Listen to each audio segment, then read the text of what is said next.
उद्योग उसको कहते हैं जिसके लिए बैंक लोन देता है। और यदि मैं अपने जूते की फैक्ट्री खोलना चाहूँ या शर्ट की या गमछे की तो बैंक लोन देगा, लेकिन मैं फिल्म बनाना चाहूँ तो बैंक लोन नहीं देगा। इसका मतलब हमारे देश में फिल्म जो है वो अभी तक इंडस्ट्री नहीं है। वो एक माने गलत अर्थ में ना लिया जाए तो वो बनिए की दुकान की तरह छोटे मोटे जो गाँव में चलती थी, अभी भी उसी तरह से चल रहा है कॉर्पोरेटीकरण के बावजूद। तो उसमें था कि 1200 हिंदी फिल्में, और अभी तक हम ये जानते थे कि जो आर्ट सिनेमा है, श्याम बेनेगल, गोविंद निहलानी और सत्यजीत रे का, इसी के बारे में दुनिया में जो चर्चाएं थी वो सतह पर आई थी। अभी तक commercial main stream Hindi cinema की चर्चा जो दुनिया में हुई वो पहली बार इस किताब में सामने आ रही है। उस पर यह किताब है। इस किताब में किस्से हैं, जैसे संजय की आंखों से महाभारत देखा था धृतराष्ट्र ने, उसी तरह से एक हिंदी के पत्रकार अजीत राय की आंखों से आप इसमें कान फेस्टिवल देखेंगे, लंदन देखेंगे, ईरान देखेंगे, उसके बाद लेबनान, जॉर्डन, मोरक्को, इजिप्ट और सारी दुनिया की सैर करेंगे और उन कहानियों को पढ़कर आनंद लेंगे। यहाँ बहुत ही महत्वपूर्ण कार्यक्रम और जो कला को ऊंचाइयों को प्रदान किया है इंदिरा गांधी राष्ट्रीय कला केंद्र ने, ये एक भारतीय कलाओं में जानकार के लिए कुछ एक घटना है ये इस तरह की कि यहाँ पर जो एक विस्फोट हुआ, एक जो सभी जो कलाओं को यहाँ पे परिचय दिया जाता है।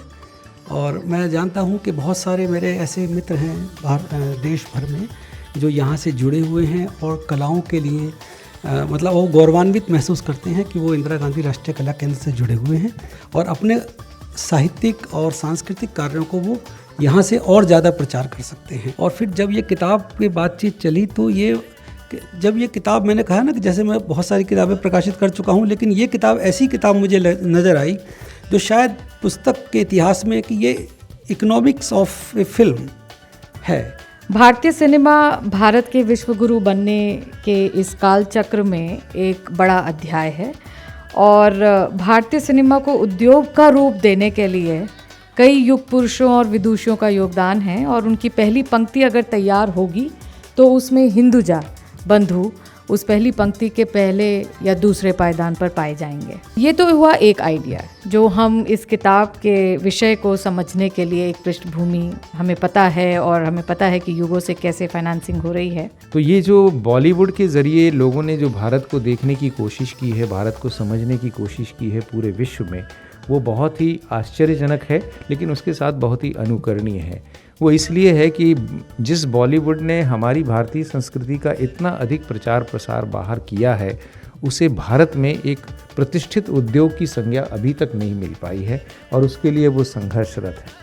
इसका एक कारण ये भी रहा कि हमेशा सिनेमा को सिर्फ और सिर्फ मनोरंजन का माध्यम माना गया, उसके आगे हमने इसे कुछ और जानने समझने की कोशिश नहीं की, जबकि ये तथ्य है कि सिनेमा सिर्फ मनोरंजन का माध्यम नहीं है, वो बहुत ज़्यादा शिक्षा का भी माध्यम है। बहुत सारी चीज़ें आपको सिनेमा के माध्यम से सीखने को मिलती हैं और शिक्षा से भी ज़्यादा आपकी पर्सनल ग्रूमिंग यानी आपके व्यक्तित्व विकास का भी बहुत महत्वपूर्ण माध्यम है, जिसको कभी सही ढंग से आंका नहीं गया। इसलिए सिनेमा का जो शिक्षण है भारत में, विधिवत जो शिक्षा सिनेमा की जिस स्तर पर और जैसी दी जानी चाहिए, उस तरह की शिक्षा का अभी भी मुझे कहीं कहीं अकाल नज़र आता है।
शिव की वो जलहरी है और उसमें हिमाचल में तो बहुत से कैलाश है। मैं मणिमहेश कैलाश की यहाँ बात करना चाहती हूँ। तो जो पर्वत है वो साक्षात शिव स्वरूप है और जो धरती है वो पार्वती स्वरूप है और वो शिव भूमि है और इसलिए वो हमेशा प्रसन्न मुद्रा में आलिंगनबद्ध रहते हैं। इतनी बात जो है एंचली कहती है। पर उसके आगे जब आप बढ़ते हैं कि ये आलिंगन क्या है, ये जलहरी क्या है, ये जो 5 तत्व का पुतला बुलाते हैं शिव को, ये 5 शब्द कहाँ से आए, ये 5 तत्व कौन से हैं और शिव और शक्ति का जो मिलन है उसकी बात कहाँ पर जाके निकलती है। तो इसके सूत्र बहुत बहुत दूर तक जाते हैं। हमारी संस्कृति की जो उत्पत्ति है वो शिव सूत्रों से कैसे हुई, क्योंकि नटराज भगवान जी ने जब 9 और 5 सूत्रों को अवतरित किया, किस वाद्य यंत्र से? डमरू से। वो डमरू क्या था? सृष्टि का पहला नर और मदीन वैदिक वाद्य।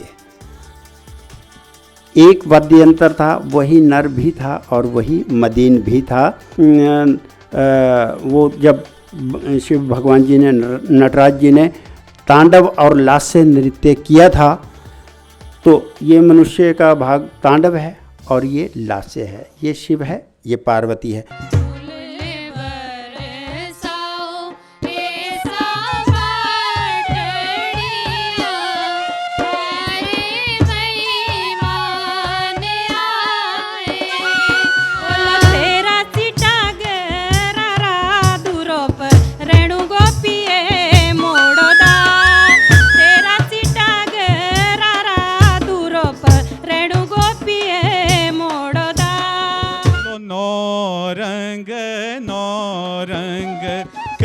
हो राजा बिनुआ सता हो सहेलड़ीरा साथा हो।